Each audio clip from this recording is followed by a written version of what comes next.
투데이 핫경제입니다. 유례 없이 한반도를 관통한 제6호 태풍 카눈이 오늘 아침 평양 인근에서 열대 저압부로 약화되면서 소멸됐습니다. 우려한 것보다는 피해가 적었지만 태풍 반경에 포함되었었던 경남과 강원 등지에서는 강풍과 폭우 피해가 상당했습니다. 11일 관세청에 따르면 8월 1일부터 10일까지 수출액 잠정치는 132억 1,800만 달러로 작년 같은 기간보다 15.3% 줄었습니다. 월간 수출액은 전년 동월 대비 기준 작년 10월부터 지난달까지 10개월째 감소세를 보이고 있는 가운데 이어 이달 초순에도 역성장을 이어갔습니다. 반도체와 대중국 수출의 부진 속에서 무역 수지는 적자를 보였습니다. 기획재정부는 11일 최근 경제 동향을 나타내는 그린북 8월호에서 최근 우리 경제는 물가 상승세가 지속적으로 둔화되고 있는 가운데 월별 변동성은 있겠지만 반도체 등 수출 물량 회복 및 경제 심리와 고용 개선 흐름 지속 등으로 경기 둔화 흐름이 일부 완화되는 모습이라고 분석했습니다. 코로나19 이후 한중 국제여객선 여객 운송을 3년 7개월 만에 재개합니다. 해양수산부는 11일 여객선 뉴 그랜드 피스호가 중국 위해항에서 여객 100여 명을 태우고 12일 오전 평택항에 입항할 예정이라고 밝혔습니다. 이외에도 중국 출발 기준으로 11일 인천에서 청도, 13일 평택에서 연태, 인천에서 위해 항로에서 여객 운송을 재개할 예정입니다. 지금까지 투데이 핫경제였습니다. 시청자 여러분 안녕하십니까? 경제인사이더들의 신박한 통찰과 함께하는 경제인사이트 신용환입니다. 태풍 카눈을 피해서 세계 스카우트 대원 3만 6천여 명이 서울을 포함해 전국 8개 시도로 이동해서 각종 문화행사와 체험행사를 즐겼습니다. 오늘 저녁 마지막 하이라이트인 잼버리 K-팝 콘서트가 서울 상암 월드컵 경기장에서 펼쳐집니다. 또 폐영식도 함께 치러지면서 내일이면 모든 행사들을 마무리하게 됩니다. 잠시 후 경제인사이트에서 유중의 미를 거두기 위한 노력 어떻게 이루어지고 있는지 그리고 남은 일정과 보완점 등에 대해서 자세히 분석해 보겠습니다. 또 15시간 넘는 긴 시간 동안 대한민국 전역을 훑고 지나간 느림보 태풍 카눈의 피해 상황과 후속 태풍 대비에 대한 이야기들에 대해서도 자세하게 나눠보겠습니다. 본격적인 오늘의 핫 이슈 보기 전에 자세한 내용 영상으로 먼저 만나보겠습니다.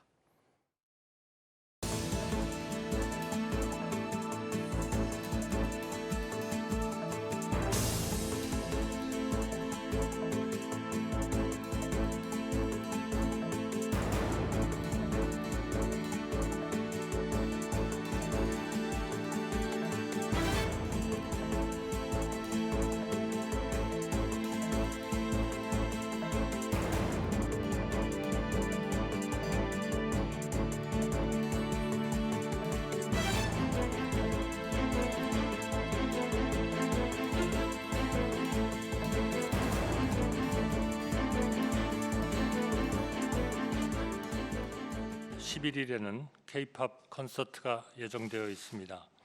대회 기간 중 가장 많은 대원들이 참여할 것으로 예상되는 만큼 안전관리에 만전을 기해야 하겠습니다. 숙소와 행사장 간의 이동, 행사장 입장과 퇴장, 행사 준비 및 공연 진행 중 안전관리 등 모든 과정에서 질서와 안전이 담보될 수 있도록 세심하게 준비해 주시기 바랍니다. 폐영식 이후 다음 날 바로 출국하는 참가자도 있고 한국에 더 머물며 체험 활동을 하는 참가자도 있습니다. 이미 계획된 잼버리 이후 프로그램도 최대한 지원해 주시고 이들이 안전하게 귀국할 수 있도록 끝까지 협조해 주시기 바랍니다.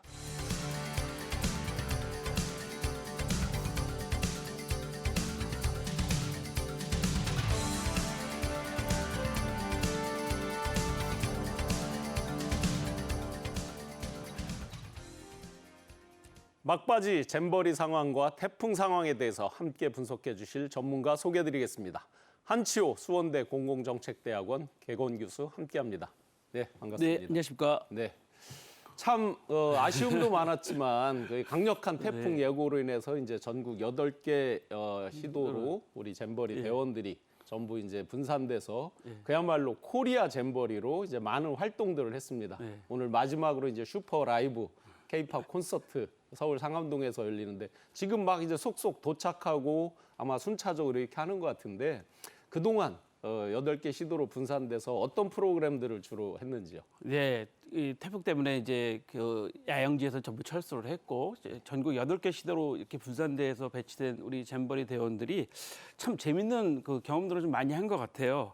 제가 사실 오늘 이 방송 들어오기 전에 학교에서 연락을 받았는데 저희 그 수원대에도 800명 정도의 대원들이 있다고 그러는데 이 대원들이 뭐 수원 윤건능이나 네. 화성이죠. 화성 윤건능이나 이런 데를 또 관람하고 막 그랬다 그러고. 한국의 전통 네. 어떤 문화, 역사 이런 것들 그래서 같이 이제 알려줄 네, 그래서 수 사진 있게. 찍어서 저한테 보내줬더라고요. 예. 그래서 800명의 식사를 이렇게 하고 있는 장면을 네, 저한테 네.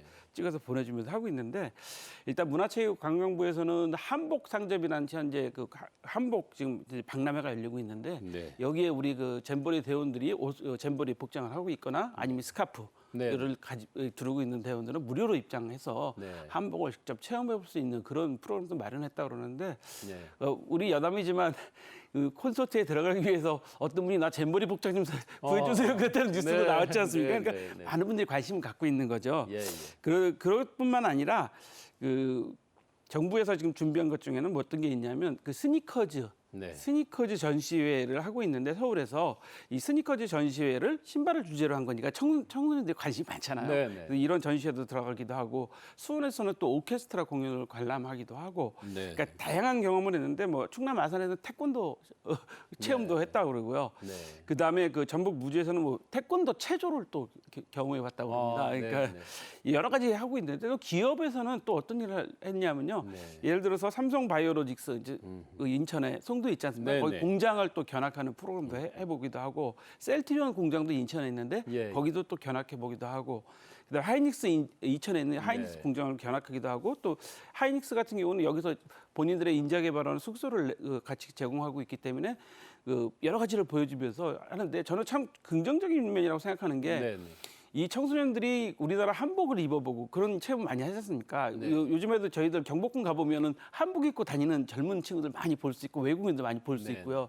전주 한옥마을에 가면 또 한복 체험 엄청나게 유행합니다. 그래서 예, 예.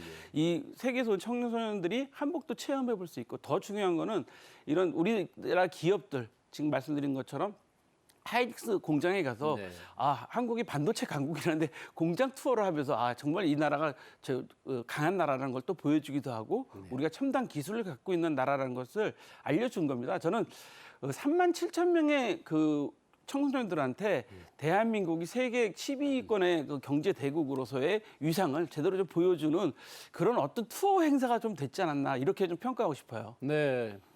잼버리 특유의 어떤 야영지 활동 이거는 이제 강력한 태풍 때문에 하지 못했지만 대한민국의 역사, 문화 또 각종 체험 또 이제 같은 비슷한 연배들이 같이 어울리면서 할 수 있는 각종 프로그램들로 여러 가지 대체해서 그래도 전 국민들이 또 총의를 그렇죠. 모아서 예. 같이 힘을 모아서 열심히 이렇게 활동을 돕고 한 것 같습니다. 그 가운데서 좀 전에 잠깐 말씀 주셨지만 기업들이 행사 전부터 많은 이제 기부 또 여러 활동 프로그램들에 대해서 또 이렇게 백업을 해주고 열심히 참여한 것 같아요. 그래서 좀 더 자세하게 기업들 프로그램 한번 소개 부탁드리겠습니다. 기업들도 이번 기회에 아마 그 잠재적 자기들 고객들한테 많이 좀 글로벌 고객한테 회사를 알릴 수 있는 계기가 됐는데 대표적인 게 이제 SK 하이닉스 같은 경우가 이천 캠퍼스라고 하죠. 이천 공장에 있는 그 숙소들을 지금 현재 제공해 주면서 이 대원들한테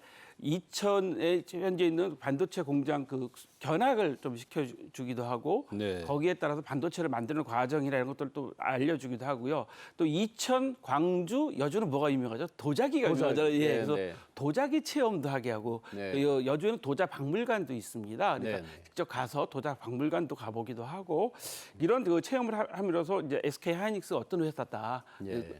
알기도 하고 한국의 여주, 이천 이쪽 지역이 도자기가 얼마나 유명한지 또 도자기를 만드는 것도 체험을 봐서 중요하다는 걸 했고요.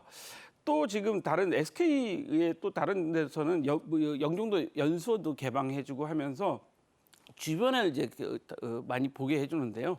현대차 같은 경우는 용인 마북 캠퍼스에 이런 데서 숙소로 제공해주면서 중요한 게 뭐냐면 그 고향에 있는 현대 모터스 스튜디오가 있습니다. 예. 그런데 거기를 이제 방문하게 해줘서 청소년들이 현대차에서 나오는 모든 차들을 시험적으로 타보기도 하고 체험해보기도 하다 보니까 우리나라 대한민국 현대차에서 만드는 차들이 얼마나 성능이 좋고 미래 기술을 또 갖고 있는지 홍보를 해주는 효과도 있었는데요. 이런 프로그램들을 계속 해주고 있습니다.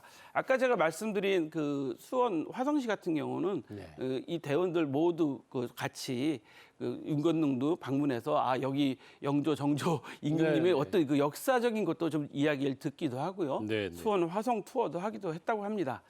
그런 것뿐만 아니라 그 용인에 있는 기아 비전 스퀘어에서는 홍콩 대원들한테 롤러코스터 같은 거 만드는 그런 체험도 좀 하게 해줬다 그래요. 네. 그래서 지금 많은 하고 있는데 특히 인기가 있었던 게 뭐냐면 현대에서는 아마 이런 것들을 한 것 같아요. K-팝 댄스를 네. 우리나라 유명 유튜버들을 모셔다가 예, K-팝 댄스를 배워보는 시간. 네, 청소년들이 제일 좋아하는 그런 네, 건데 네. 그것도 했고요. 아워홈에서는 이런 행사도 했다고 그래요. 김치 만들기 체험. 굉장히 예, 김치 만들기 체험을 했는데 저도 실제로 저하고 가까운 선배님이 김치 만들기 체험에 보조 강사로 들어갔었는데 네. 너무나 청소년들이 재미있게 했다고 네. 저한테 페이스북에다 올려주셨더라고요. 사진이랑 올려주셔서 네. 저는 이번에 청소년들이 그런 경험도 했지만 우리 많은 국민들이 같이 이 행사에 참여를 하면서 네. 대한민국 국민의 일원으로서 이런 일에 이 잼버리 행사에 좀 도움이 될 수 있었다는 것에 대해서 국민들도 좀 보람을 좀 가지시는 것 같습니다. 네. 갑작스러운 아주 짧은 시간에 어떤 플랜 B를 가동한 거지만 그만큼 이제 짧은 시간에 우리가 잘 준비도 하고 대처할 수 있는 그런 부분은 이제 역량으로 거꾸로 이제 보여줄 수 있는 부분인 것 같고 지금 프로그램들 쭉 말씀 들어보니까 정말 대한민국 기업들이 아까 말씀해 주셨듯이 미래 잠재 고객들이 될 수도 있는 거니까 또 대한민국 문화도 소개하고 전체적으로 우리 국격과도 관계되는 이런 부분들에 대해서 같이 혼연일체가 돼서 노력했다는 게 참 자랑스럽고 감사드릴 일인 것 같습니다. 이제 그 행사들을 쭉 마무리를 하면서 오늘 이제 대망의 하이라이트 K-팝 슈퍼 라이브 공연이 이제 상암동 월드컵 경기장에서 펼쳐집니다. 아마 3만 6, 7천 명이 이렇게 1,100대 이상의 버스에 이렇게 오다 보면 굉장한 교통 혼잡이나 또 주차 문제 또 입장할 때 어떤 그런 많은 사람들이 한꺼번에 이동하며 여러 가지 문제들 이런 것들이 우려되는 것들이 있는데 이런 건 어떻게 준비하고 있습니까? 저는 이 걱정을 사실 하지 않습니다. 대한민국이 어떤 나라입니까? 네. 우리가 월드컵을 상암 경기장에서 6만 명을 모아서 했는데 이번 아마 K-팝 콘서트에는 4만석을 준비했다고 그래요. 보도를 보니까 네. 4만석을 준비해놓고 현재 1,400여 대의 관광버스가 온다고 합니다. 그래서 이 관광버스마다 한 명씩 자원봉사자들이 탑승을 해서 어떻게 인도하고 어떻게 가실지 다 안내를 하고 끝날 때까지 다 하는 것 같고요. 지금 제가 보니까 2시부터 2시 반부터 입장을 하기 때문에 2시부터 상암동 경기장 일대에는 교통 통제를 하고 있습니다. 그래서 저도 지금 오늘 여기 오다 보니까 경찰 기동대 버스들이 상암동 일대에 네. 주차를 많이 하고 계시더라고요. 물론 불편하다고 하면 하겠지만 저는 그렇게 불편하지 않았어요. 교통에 그렇게 방해되지 않았기 때문에 그래서 철저하게 경찰 경력도 현재 준비를 하고 있고 질서 유지를 위해서 그다음에 소방에서도 아마 철저하게 준비를 하고 있고 그다음에 응급구조소도 지금 4군데 정도를 운영하고 있어서 10,000명당 한 군데 정도니까 응급 상황이 일어나게 될 경우 즉시 조치를 해줄 수 있도록 준비를 했으니까 그다음에 미화하시는 분들도 한 200여 분 저기 동원이 돼서 같이 청결한 문제도 같이 해결하고 있다고 합니다. 다만 제가 또 어제부터 걱정을 했는데 상암동에 비 오나 안 오나 제가 계속 네. 이것이 또 비 오나 네. 안 오나 걱정을 했는데 아마 비는 그칠 것 같은데 다행히 이제 태풍도 예. 지나가고 비도 그 예, 시간에 비는, 예, 공연 시간쯤에는 예. 그칠 것 같다고 비는 합니다. 그칠 것 같은데 저는 뭐 거꾸로 좀 이렇게 생각해보면 이 청소년들이잖아요. 네. 우리 그 가수 싸이 씨가 뭐 흠뻑 쇼라는 거예요. 그래서 네. 물 뿌리는 쇼도 하는데 청소년들 비 좀 맞으면서 좀 신나게 이렇게 스트레스를 풀고 가는 것도 네. 좋지 않을까라는 생각을 하고 있는데요. 이 교통통제 같은 경우도 우리 경찰이 그동안 그 상암동 월드컵 경기장에서 많은 행사를 했었고 실제로 월드컵도 치렀기 때문에 뭐 무리 없이 잘 지금 통제를 하고 있다고 합니다. 그래서 2시부터 일대 그 행사가 끝날 때까지 교통을 통제하고 있기 때문에 이 주변에 계신 분, 상암동 주변에 사시는 분들은 좀 불편하시겠죠. 네, 좀 네. 불편하시겠지만 오늘 한나절 뿐이니까 네, 조금만 참아주시면 행사 잘 마무리하고 안전하게 될 것 같습니다. 네. 위기일 때 더 단결하고 또 힘을 발휘하는 대한민국의 특징. 많은 민관, 군이 힘을 합치고 많은 기업들이 또 이렇게 협찬해주고 해서 유중의 미를 잘 거둘 수 있도록 끝까지 마지막까지 함께 노력을 해야 되겠습니다. 조금 전 문화체육관광부에서 잼버리 폐영식 그리고 K-팝 콘서트 종합 준비 상황에 대해서 브리핑이 있었습니다. 관련 영상 보시고 이어나가겠습니다.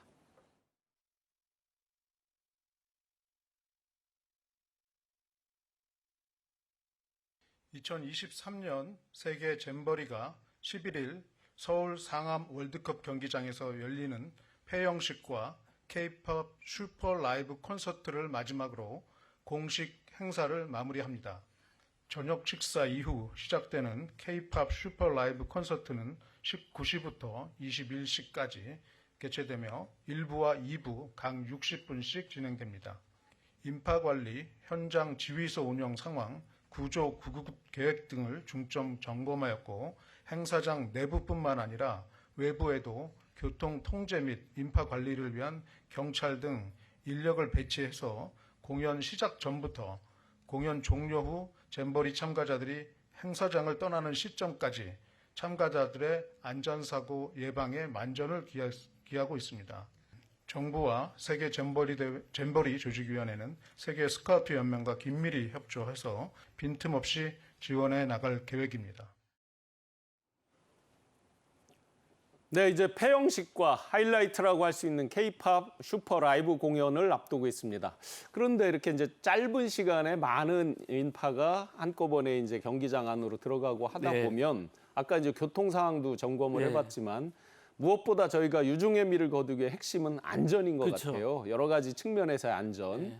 이미 이제 여러 시행착오도 있고 했었는데 저희가 이 안전을 위해서 어떻게 준비하고 있는지. 지금 그 경찰 병력이 한 600여 명, 그다음에 소방 인력이 한 200여 명이 통로별로 배치가 돼서 안전하게 이동할 수 있도록 유도를 해주고 중간중간에 환자가 생기거나 사고가 생기지 않게 바로바로 조치할 수 있도록 하고 있다고 그러고요.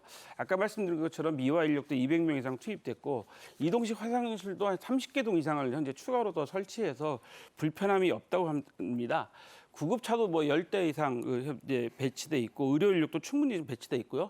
물만 9만 병 정도 제공해 준다고 그래요. 그다음에 저녁 식사도 이 상온에서도 유지가 가능한 식사를 제공하기 때문에 그 식중독 사고 같은 게 없도록 네, 철저하게 준비를 하고 있다고 합니다. 제가 이 물 준비한 거에 대해서 좀 한 말씀 더 드리고 싶은 게 네. 뭐냐면 8월 6일 날 일본에서 고시엔 고교야구대가 개회식을 했어요. 근데 예. 아침 8시에 개회식을 했는데 이 사람들은 아침 8시에 개회식을 했지만 입장이 끝나고 나면요. 관중을 비롯한 모든 선수, 피켓걸 모든 분들이요. 자, 사회자가 이제 물을 드실 시간입니다. 그러면 전부 다 물통을 꺼내갖고 다 물을 마시더라고요. 네, 그러니까 네. 그렇게 철저하게 준비를 하고 있습니다. 우리나라도 이렇게 9만 명씩 준비를 했으니까 아마 네. 그런 탈수 사고나 그런 건 없을 것 같은데 철저하게 현재 준비를 하고 있고요. 그뿐만 아니라 지금 콘서트에 지금 저는 감사한 게 19개 팀이나 지금 참석한다고 예, 그러고 예. 뉴진스가 하는 팀은 원래 그 일정이 안 맞아서 네, 네. 그 취소를 했다가 다시 또 한다고 그러고요. 이 행사는 KBS에서 전적으로 준비를 한다고 합니다. 예, 그 콘서트 문제는 아마 KBS가 이런 방송도 많이 했기 때문에 준비를 잘 할 수 있을 거라고 생각하고요.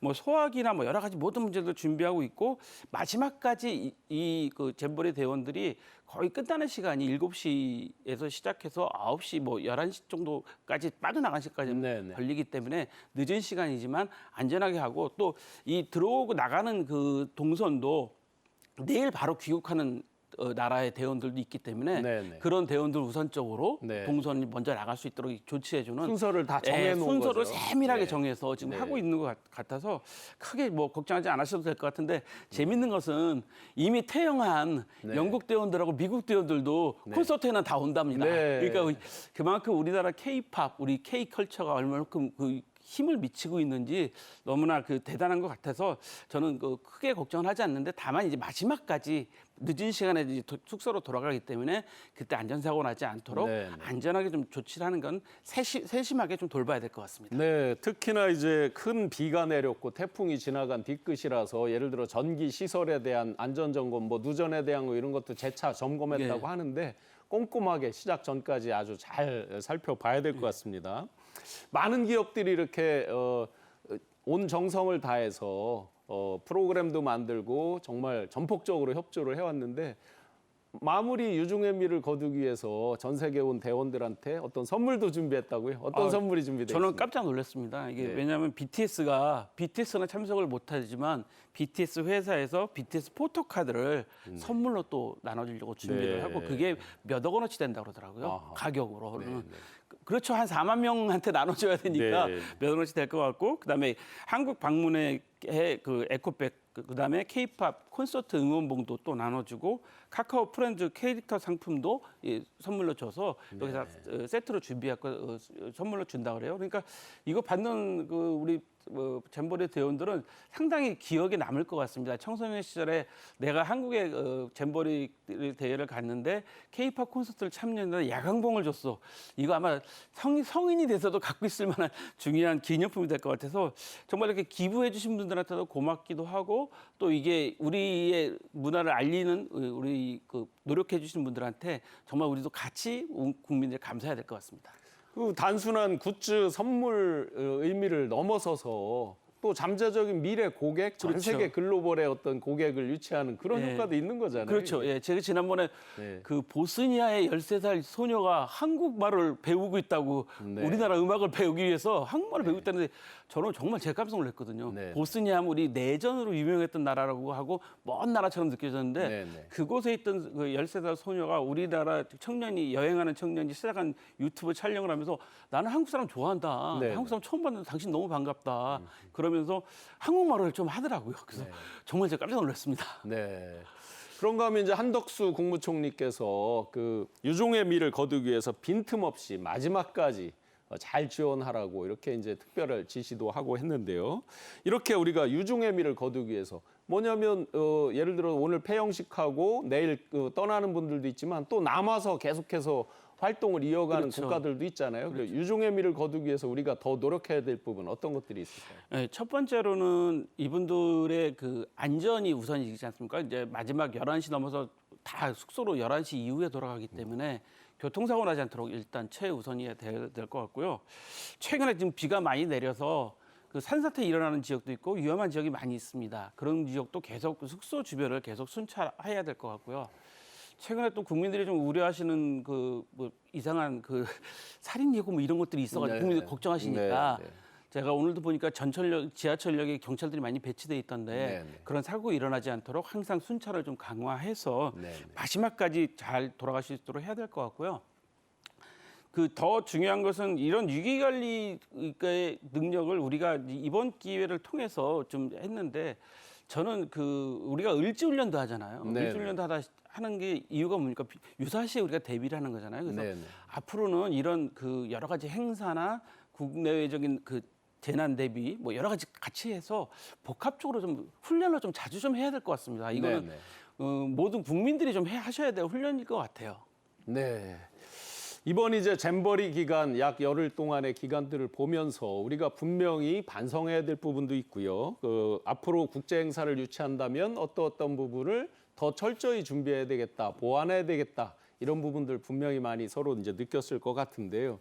다행히 이제 플랜 B를 가동하면서 아주 신속하고 또 일사불란하게 수많은 민관, 군, 기업들 다 노력해서 잘 이렇게 감당한 것 같긴 한데 앞으로 이제 부산 엑스포 유치도 남아 있거든요. 그래서 이번 플랜 B 가동에 대한 총평 한번 부탁드리고 부산 엑스포나 이런 부분 어떻게 될지 한번 전망 부탁드리겠습니다. 저는 이 플랜 B 가동에 대해서 전적으로 잘했다고 생각합니다. 왜 잘했다고 제가 표현을 드리는 말씀은 뭐냐면 잘한 건 잘하고 못한 건 못했다고 혼을 내고 다음에 또 바꾸면 되는 거니까요. 잘했다고 하는 거에 빨리 정부에서 이 운영을 빨리 중앙 정부가 갖고 와서 시행했다는 점은 상당히 칭찬할 만합니다. 계속적으로 그냥 놔두고 있었으면 아마도 더 지지분했을 텐데 중앙 정부에서 빨리 운영을 지휘권을 가져와서 일사불란하게 또 움직여주고 또 기업들도 여기에 또 합심을 하고 또 일반 국민들도 또 많이 자원봉사로 참여하시기도 하고 그런 여러 가지 것들이 합쳐지면서 국민적 역량을 좀 이번에 보여줬기 때문에 국민이 뭐 정치는 지금 막 난리 치고 있지만 우리 국민들은 국익을 위해서 또 국가의 유신을 위해서 열심히 노력하고 있다는 것을 확실하게 이번에 기회에 보여준 계기가 됐고요. 이런 걸 계기로 국민적 화합적인 좀 힘을 좀 기를 수 있는 행사 좀 계기가 좀 됐으면 좋겠다고 좀 평가를 하고요. 아직 행사가 다 안 끝났으니까 네네. 마지막까지 정말 안전하게 한 명도 사망 사고나 다치는 대원들이 없도록 해야 될 것 같은데 조금 우려되는 점은 오늘 끝나고 난 다음에 지도자들은 성인이잖아요. 네. 서울에 남아서 약간의 파티를 즐긴다고 하는데 네. 그 파티 장소에서도 아무런 사고가 없도록 좀 안전하게 좀 즐기시다 갈 수 있도록 오늘 또 불금이기 때문에 네, 네. 더더 그런 걸 준비를 해야 될 것 같고요. 네. 부산 엑스포는 오히려 이런 계기를 가지고 저희가 부산 엑스포를 어떻게 준비해야 될지 또 네. 부산 엑스포에 대한 안전 대비는 어떻게 해야 될지 지난번에 부산 엑스포 위치기원 BTS 콘서트 할 때 부산에 수만 명이 갔었지만 큰 사고가 없이 잘 끝났습니다. 네, 네. 그런 경험이 있기 때문에 부산 엑스포도 지금보다는 훨씬 더 잘 준비된 행사로 마칠 수 있을 것 같습니다. 네. 이번에 시행착오를 발판 삼아서 오늘 유종의 미까지 잘 거두고 부산 엑스포 유치하는데 밑거름이 되도록 잘 승화했으면 좋겠습니다. 강한 세력으로 우리나라에 직접적인 영향을 줄 것으로 예상이 됐었던 정말 많이 걱정들 하셨었죠. 그런 태풍 카눈이 10일 오전 9시경에 경남 거제 인근에 상륙을 했다가 상륙할 때는 굉장히 강한 강도로 왔다가 중강도의 모습을 보이면서 전국을 무려 15시간에 걸쳐서 남에서 북으로 수직적으로 관통을 했습니다. 태풍 카눈의 경로와 피해 상황 그리고 후속적으로 저희가 어떤 조치를 어떻게 해야 되는지 먼저 영상 보시고 이어나가겠습니다.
남북을 수직으로 관통했던 태풍 카눈에 대해서 분석해 주실 전문가 소개해-드리겠습니다.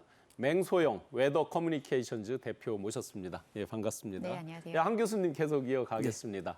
네, 우리가 이제 굉장히 걱정을 많이 하고 대비를 열심히 했는데 다행히 뭐 생각보다 피해는 좀 적었다라고 하는데 느림보 태풍이라고 이제 카눈이 불리더라고요. 그러면서 지금은 이제 북으로 이렇게 넘어갔는데 현재 태풍 상황 어디에 머물러 있고 어떤 상태인지 한번 분석 부탁드립니다.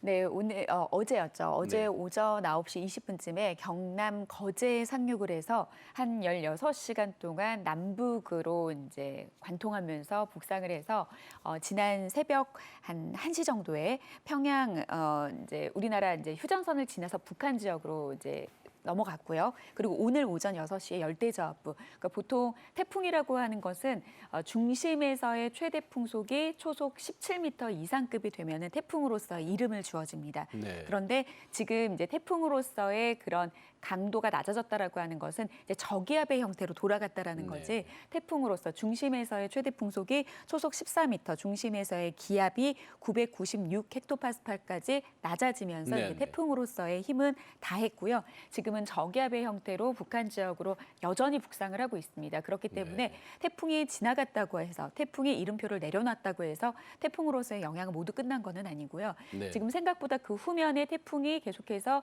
끌어내리는 차갑고 건조한 공기의 영향으로 이 중부지방은 사실 오늘 아침까지 영향을 줄 것으로 예상을 했습니다만 내일까지도 계속해서 좀 비가 내렸다 그쳤다를 반복할 네. 것으로 보입니다. 네, 일부 그 언론 보도에 보니까 호주의 기상청에서 북에 올라갔다 다시 또 비를 머금고 내려온다는 것도 있는데 그런 건 어떤가요? 이게 뭐 예보가 요즘에는 워낙 예측이 불가능하기 네, 때문에 이제는 뭐 어떻게 보면은 이제 전문가들 혹은 예보가님들도 말씀을 하시는 게 말도 안 되는 이야기를 해도 약간 아예 예전에는 말도 안 돼라고 말하지만 요즘 같은 경우에는 라고 말을 네. 하는 게 그게 이제 이상 기후 변화로 인해서 과거에 우리가 경험했던 것들에 대해서 공식화됐던 거에 변수가 튀어나오기 때문에 사실상 예보가 굉장히 많이 어려워지고 있거든요. 네, 근데 이번과 같이 좀 이제 태풍이 소멸하고 나서의 그런 이동 경로에서는 네. 다시 우리나라로 돌아오지는 않을 겁니다. 네, 네. 네. 2018년에 우리 한반도를 강타했던 태풍 쏠릭이 있었죠. 그때도 한 10시간 정도를 한반도 머물면서 많은 피해를 줬는데 이번에는 이례적으로 무려 15시간이나 이제 한반도를 남에서 북으로 이렇게 지나가게 됐는데 그러면서 이렇게 느리게 지나가게 된 원인은 뭔가요? 참 이번 태풍 느림보 태풍이기도 네. 하지만 제가 새롭게 이름을 붙여준다면 외로운 태풍이라고 좀 붙여주고 싶습니다. 네. 어떤 의미인가요? 보통은 이제 저위도 열대 해상에서 발생을 해서 저위도에서는 좀 느린 속도, 빨라봤자 시속 20km의 속도로 북서진을 합니다. 그리고 나서 지금 우리나라가 위치한 중위도권에 진입을 하게 되면은 서쪽으로 약간 방향을 틀은 편서풍을 타고 그리고 상충에서 끌어주는 상층 기류의 영향을 받아서 속도가 저위도 때보다 2배 이상 빨라지거든요. 네. 뭐 상층 기류가 거의 이렇게 들었다시피 좀 당겨지는 그런 태풍 같은 경우에는 시속 80km의 속도, 그러니까 지금 이번에 이제 보였던 카눈보다 거의 한 7배, 8배 수준으로 빠른 속도로 지나가는 태풍도 가끔은 있거든요. 네. 근데 이번 태풍 같은 경우에는 중위도권에 진입을 했을 때 그 아무도 어떤 기단도 관심을 갖지 않았습니다. 오히려 이 태풍의 길목을 터주지 않았기 때문에 대만 부근에서 오갈 데 없는 아이처럼 빙빙빙빙 맹도면서 이때 엄청난 세력을 키웠고요. 네, 그리고 네. 그때는 거의 뭐 성인의 걸음걸이 수준 정도, 거의 시속 3km라고 하면 자동차로 봤을 때는 거의 움직임이 보이지 않을 네. 정도의 그런 거대한 태풍이 이곳에 머무르면서 많은 열기를 좀 머금었고요. 그리고 일본 부근에 좀 다가왔을 때는 이 태풍을 좀 끌어줘야 될 만한 이 북태평양 고기압이 살짝 뒤로 물러났습니다. 그 물러난 틈을 타서 일본 쪽으로 왔다가 갑작스럽게 북쪽으로 이제 전향을 한 이유는 지금 7호 태풍이죠. 7호 태풍이 발달을 하면서 7호 태풍을 도와주는 북태평양 고기압의 외면으로 좀 북진을 했다라고 보시면 네. 됩니다. 그리고 우리나라를 통과하면서 보통은 한 3-4시간이면 또 태풍이 네, 네. 빠른 속도로 지나가거든요. 그런데 우리나라에 이제 진입을 하면서도 시속 한 10km대로 났다가도 한 시속도 30km대로 속도가 빨라졌다가 다시 또 20km대로 느려졌다라는 건 뭐냐면 혼자서 거의 꾸역꾸역 네. 스스로 속도를 내면서 좀 네. 북진했던 그런 외로운 태풍이었습니다. 어찌 보면 그래서 좀 다행이기도 한데요. 지금 거꾸로 또 보면 15시간이나 머무르다 보니까 지난 7월 장마에 이미 많은 폭우로 지반도 약해져 있고 산에 이제 산사태 우려 이런 것들도 있었는데 전국적으로 이제 이동 속도가 느리면서 많은 비를 뿌렸는데 전국의 피해 상황은 어떻습니까? 어떻게 보면은 좀 이 속도라고 하는 건 이 태풍 카눈 같은 경우에는 대만 부근에 접근하기 이전부터 중심 기압이 930 헥토파스칼, 중심에서의 최대 풍속이 초속 50m가 넘는 굉장히 거의 초강력에 준하는 강한 태풍으로 성장을 했던 무시무시했던 태풍임은 분명합니다. 하지만 우리나라에 접근했을 당시의 세력은 그냥 그 평균적인 태풍의 강도라고 해야 될까요? 네. 이거는 물론 이제 태풍끼리의 상대적인 부문입니다만 네. 그래도 태풍이긴 태풍 태풍이었습니다. 그런데 이 정도의 태풍이 원래 중위도권에서 나타나는 속도로 올라갔다라고 하면 과연 속초 부근에 400mm에 달하는 그런 연강 수량의 거의 한 3분의 1에 달하는 네. 그런 폭우를 불과 이틀 만에 내렸을까라는 생각도 좀 해보거든요. 네. 그러니까 좀 그래도 일반적인 태풍이었는데도 불구하고 속도가 느렸기 때문에 계속 우리나라에 체류하는 시간이 길어져서 이 안에서 굉장히 복잡한 우리나라 지형 안에서 비구름이 발달하고 바람도 강하게 불게 되면서 좀 더 많은 피해, 오히려 더 피해 없이 지나갈 수 있었던 태풍이었는데도 불구하고 관통했다라는 이유, 그리고 느리게 북상했다라는 이유만으로 좀 인명 피해는 다행히도 없기는 했습니다만 재산적인 피해도 사실 좀 덜했을 수도 있었던 태풍이었던 것이 좀 아쉽습니다. 네, 그래서 그 우리 경남 지역이라든지 강원 지역 많은 폭우가 내린 또 충청 지역에 많은 피해들이 있었죠. 피해 상황이 어떻습니까? 지금 뭐 수도권 지역 같은 경우에는 지난 태풍의 영향을 받았던 9일부터 오늘 새벽까지 200mm가 채 되지 않은 강수량이 내렸습니다. 안성이 181mm, 화성 161mm, 서울도 100mm가 살짝 되지 않는 97.8mm의 비가 내렸는데요. 반면 내륙 지역은 좀 많은 양의 비가 내린 곳도 있습니다. 충청권 보면은 영동 지역이 208mm, 세종, 금남 206mm 등 200mm 안팎의 비가 내렸습니다. 이들 지역은 앞서 말씀을 해주신 것처럼 장마철에 1000mm에 가까운 비가 내렸던 곳이기 때문에 양만으로 봤을 때는 태풍치고 많은 양이 아니더라도 누적된 강수량으로는 굉장히 많은 양이고요. 특히 이번에 좀 많은 양의 비 그리고 강한 바람이 불었던 지역의 특징을 좀 살펴보면 영남 지역, 우리가 경상남북도 지역을 영남 지역이라고 네네. 하고요.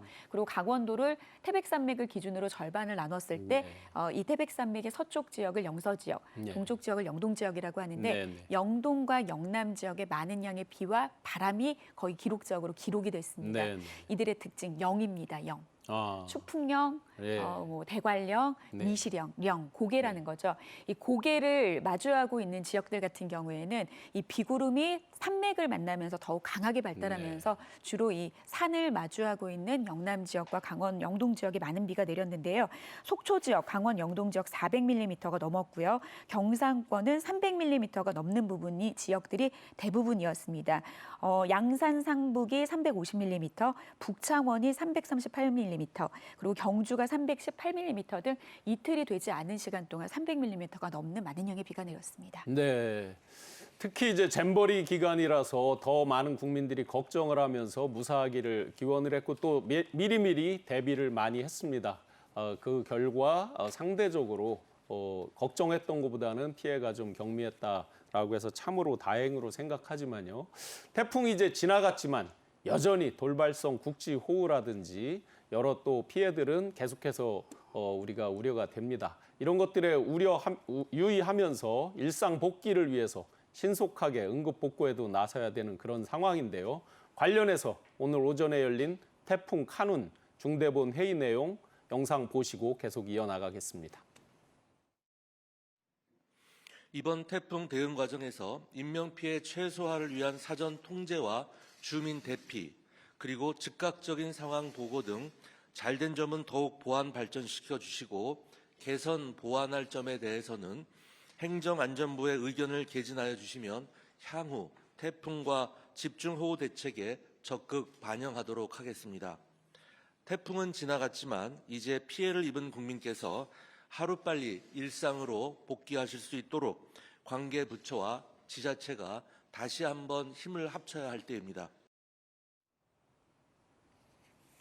네, 지난 7월 달 장마 폭우의 피해에 이어서 또 잼버리 기간이고 그렇죠. 해서 더 많은 주의를 기울였고 정부나 산업계 등등에서 많은 그 준비를 해왔는데 이번 준비사항, 태풍에 대한 대비사항 어떻게 평가하십니까? 저는 아주 철저하게 준비를 잘했다고 생각합니다. 왜냐하면 산업계는 특히 작년에 저희가 포항에서 포항 제철이 침수돼 갖고 큰 피해를 받지 않습니까? 네. 그러다 보니까 산업계는 산업계대로 어떻게 하면 공장이 침수 피해를 보지 않을까라는 대비를 철저하게 했고요.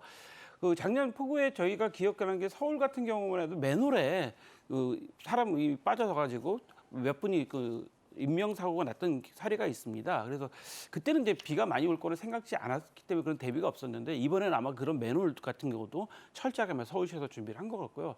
다만 안타까운 게 7월에 저희가 특히 예천 지역을 중심으로 폭우가 내리면서 산사태가 일어나서 아직 그 실종자들을 찾지를 못한 분들도 네. 계십니다.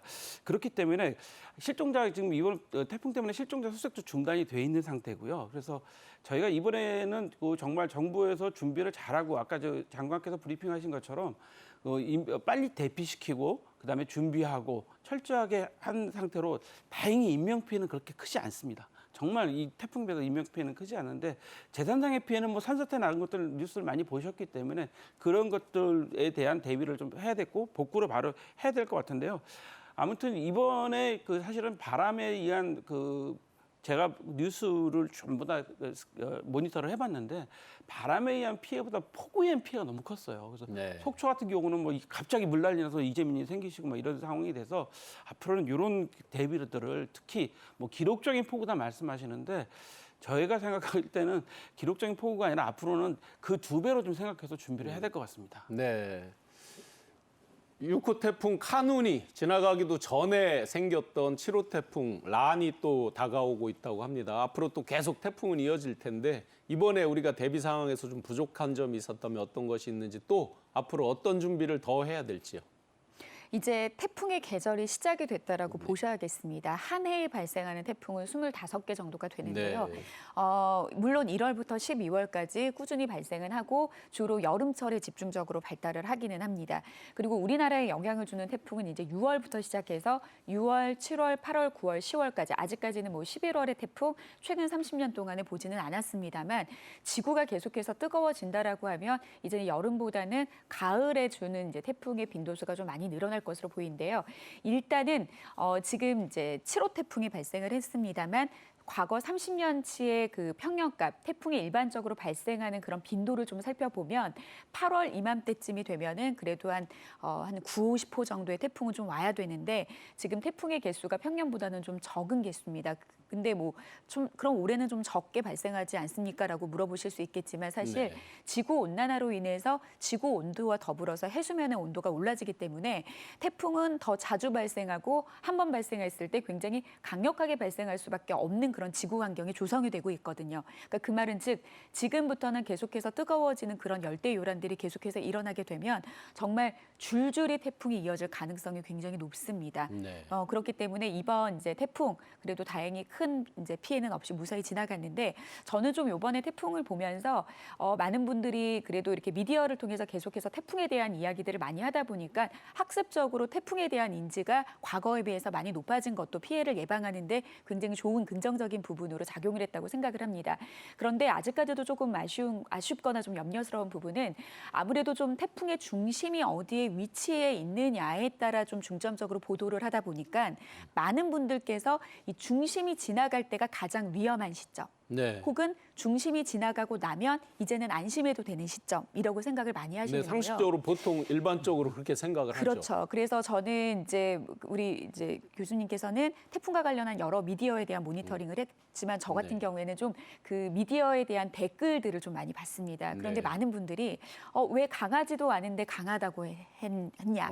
우리 지역은 비가 안 온다. 네. 우리 지역은 바람이 불지 않는다. 뭐 이런 이야기를 굉장히 많이 하는데요. 사실 이 태풍이라고 하는 거는 바람이 선풍기 바람처럼 일정하게 불지가 않습니다. 이거는 네. 꼭 태풍이라서가 아니라 바람이 원래 그렇고요. 네. 근데 순간적으로 부는 돌풍 같은 경우가 피해를 좀 야기하는 거고요. 비 같은 경우에도 제가 이번에 어떻게 해야지 좀 이해를 하실까라고 했을 때 생각났던 아이디어가 장미꽃으로 좀 비유를 했거든요. 네. 장미꽃이 꽃 중심을 향해서 꽃잎이 덕지덕지 감싸듯이 붙어 있는데 네, 네, 네. 태풍이 약간 이런 구조입니다. 어. 한 꽃잎을 떼어내면 또 다른 꽃잎이 있고요. 네. 그 또 다른 꽃잎이 떼어냈을 때 좀 더 붉은 꽃잎. 예를 들면 좀 네. 강한 비구름이라고 하면 이렇게 비구름들이 덕지덕지 그 중심을 향해서 붙어 있기 때문에 태풍이 오더라도 어느 지역에서는 갑자기 날씨가 맑게 될 수도 있고요. 맑았다가도 갑작스럽게 비구름이 발달할 수 있는 게 이 비구름인데 보통은 태풍 중심의 전면에서 폭넓게 비구름이 발달합니다. 그래서 태풍의 중심이 오기 전부터 하루 이틀 전부터는 미리 비에 대한 대비를 하셔야 되고 비가 시작이 될 수 있고요. 그리고 중심이 지나고 나서는 비는 금방 그칩니다. 후면에서 비구름은 거의 만들어지지 않는데요. 하지만 태풍이 지나고 난 다음에는 바람이 계속 강하게 붑니다. 그러니까 지금 수도권 지역에 비가 내리고 바람이 강하게 부는 거는 태풍으로서의 가치는 소멸했지만 결국에는 저기압이 계속해서 우리나라 주변에 있는 거거든요. 그래서 한번 우리나라 주변의 기압 배치를 강하게 흔들고 났기 때문에 안정적인 기압 배치가 돌아오기까지는 수시간에서 많게는 수일 동안 바람이 좀 더 강하게 남아있을 수 있고요. 지금 해상의 풍랑특보 같은 경우에는 한번 이렇게 저기압인 태풍이 지나가고 나면은 바다를 눌러줬던 기압이 낮기 때문에 한 40에서 50cm 해수면이 올라갈 수 있습니다.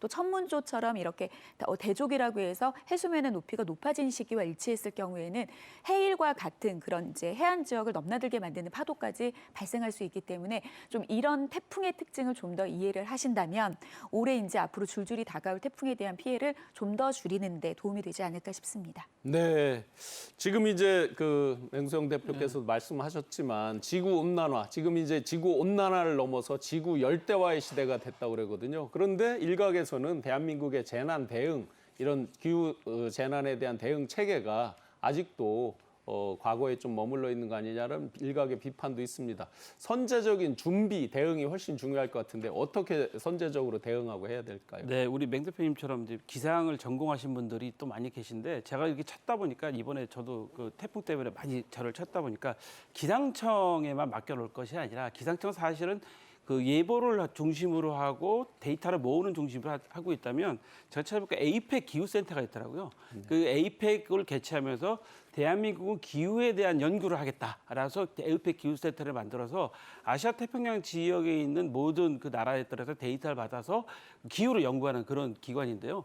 이런 기관들을 좀 더 활성화시켜서 좀 연구를 좀 많이 해서 태풍이 앞으로 어떻게 될 건지를 좀 연구를 많이 해서 아까 좀 말씀하신 것처럼 지구 온난화가 되고 있고 그 해수면 온도가 올라가고 있고 여러 가지 이런 것들도 좀 교육도 좀 많이 시켜드려서 태풍을 쉽게 생각하지 않게 바람이 지나가니까 아무것도 아니네 뭐 이렇게 생각할 수 있게 사실 저는 이번에 좀 걱정됐던 게 뭐냐면 태풍이 강하게 올 거라서 진짜 준비를 철저하게 하고 막 그랬는데 좀 중위도로 내려가니까 사람들이 이렇게 얘기했을 때는 또 태풍이 약해. 그리고 또 마음을 놓게 되거든요. 절대 그러면 안 된다는 거. 그래서 세계 각국의 태풍 사례도 좀 보여주고 그런 그 연구하고 교육하는 이런 기관들이 좀 더 활성화됐으면 좋겠다고 생각합니다. 네. 좀 전에도 말씀 주셨듯이 이제 앞으로 기후 재난에 어떻게 보면 일상화의 시대로 접어들었다고도 볼 수 있겠는데요. 그런 기후 재난에 대비해서 정부 차원에서는 어떤 노력, 우리 또 개인들은 어떤 노력을 할지 마무리 말씀 부탁드리겠습니다.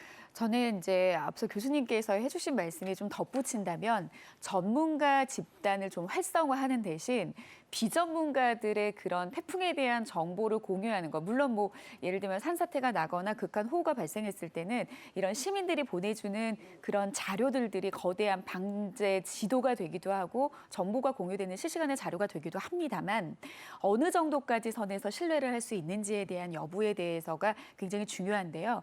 태풍의 이름은 향후 한 정말 이대로 간다라고 하면 100년 뒤의 태풍 이름도 알 수가 있습니다. 네. 그런데 일부 이제 관심을 갖거나 예를 들면 뭐 유튜브의 조회수를 높이기 위해서 하시는 분들이 아직 발생하지도 않은 태풍에 대한 이름을 붙인다든지 뭐 이런 경우들로 인해서 사람들에게 혼란을 초래하고 공포감을 조성하는 이런 부분에 대해서는 좀 저는 정부 차원에서 좀 규제가 필요하다라고 네. 생각을 합니다. 물론 뭐 연이 지나고 나면은 포털에서 사람들이 가장 검색을 많이 하는 종류가 날씨입니다. 네. 굉장히 상당한 부분 우리와 일생에 접목되기 때문에 굉장히 중요한데 이런 부분들을 신뢰할 수 있는 정보인지에 대한 검증은 앞으로 기후 재난이 심각해지는 상황 안에서는 정부의 규제가 좀 필요할 것 같고요. 그리고 좀 저도 이런 이제 의견을 처음 드려봅니다만 저는 이제 날씨 정보를 어떻게 확인하라냐라고 했을 때 많은 분들께서 다양한 루트로 이제 검색을 하시는데 보통 포털 사이트에서 검색을 네. 많이 하세요. 그런데 요즘 같은 경우에 국지성 호우라고 하면은 그 검색의 데이터에 오차 언제 내가 검색을 했느냐에 따라서 한두 시간 혹은 몇 분 안에서도 날씨 상황이 바뀌는 상황 안에서 포털 같은 경우에는 기상청에서 실시간으로 반영하는 그런 정보들을 즉시적으로 반영하지는 못하거든요. 네. 그렇기 때문에 좀 사람들이 이제 기상 정보를 이제 수집하는 그런 과정에서도 국가기관인 기상청에서 실시간으로 발표하는 정보를 좀 위주로 네. 위험 기상에 대한 대비를 하시는 게 좋을 것 같습니다. 네, 예상보다는 피해가 적었다고는 하지만 아무리 강조해도 지나치지 않은 재난 안전에 대한 대비, 단순히 정부만 할 게 아니라 우리 개인들 일상생활 주변도 다시 한번 돌아보면서 또 7호 태풍 란이 계속해서 지금 올라오고 있다고 하니까 더 각별히 대비를 하고 특히 오늘 이제 있는 마지막 잼버리 하이라이트 슈퍼 라이브 콘서트까지 안전하게 잘 마쳤으면 좋겠습니다. 오늘 함께해 주신 두 분 감사드립니다. 네, 고맙습니다. 네. 경제인사이트 오늘 준비한 내용 여기까지입니다. 다음 이 시간 경제인사이트에서는 오랜만에 우리 국내 증시 상황에 대해서 자세하게 분석해 보겠습니다. 요즘 아마 굉장히 열풍이 불어서 거의 전 국민이 알 정도죠. 국내 증시의 2차 전지라든지 초전도체를 중심으로 해서 특정 테마주에 대한 쏠림 현상, 또 그 부작용에 대한 우려도 그만큼 크고 경각심도 많이 부각이 되고 있는데요. 국내 주식시장의 이런 현상에 대해서 원인과 대응법에 대해서 자세하게 분석해 보겠습니다. 오늘도 함께해 주신 여러분, 시청자 여러분 고맙습니다.